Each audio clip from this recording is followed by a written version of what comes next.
માંગરોળ તાલુકાના ચંદવાણા ગામે રામદેવ પીરનો જન્મોત્સવની ઉજવણી કરવામાં આવી હતી। ચંદવાણા ગામે રામદેવ પીરના જન્મોત્સવની ઉજવણી ધામધૂમથી કરવામાં આવી હતી। જન્મોત્સવની ઉજવણી કેશોદના ધારાસભ્ય દેવાભાઈ માલમ, માંગરોળના ધારાસભ્ય ભગવાનજીભાઈ કરગઠિયા હાજર રહ્યા હતા। 11 નિમિત્તે રામદેવ પીરના જન્મોત્સવની ઉજવણી રામદેવ પીરના દર્શન કરવા હજારો ભક્તોની ભીડ જામી હતી। મેળો જેવો માહોલ છવાયો હતો। ભજન, ભોજન અને ભક્તિનો અનોખો સંગમ જોવા મળ્યો હતો।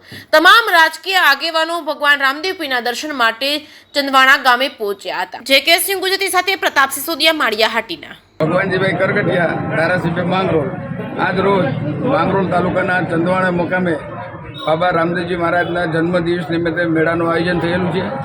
આ મેળાના આજુબાજુના ખૂબ ગામડાના લોકો મેળો માણવા આવે છે અને આ મેળામાં ભજન, કીર્તન, ભોજન અને સંસ્કૃતિનો સમન્વય થાય એ પ્રકારનો આ લોકમેળો છે અને રાત્રે 12 વાગ્યા સુધી આ મેળો ચાલે અને ખૂબ મોટી સંખ્યામાં લોકો આનો લાભ લે છે।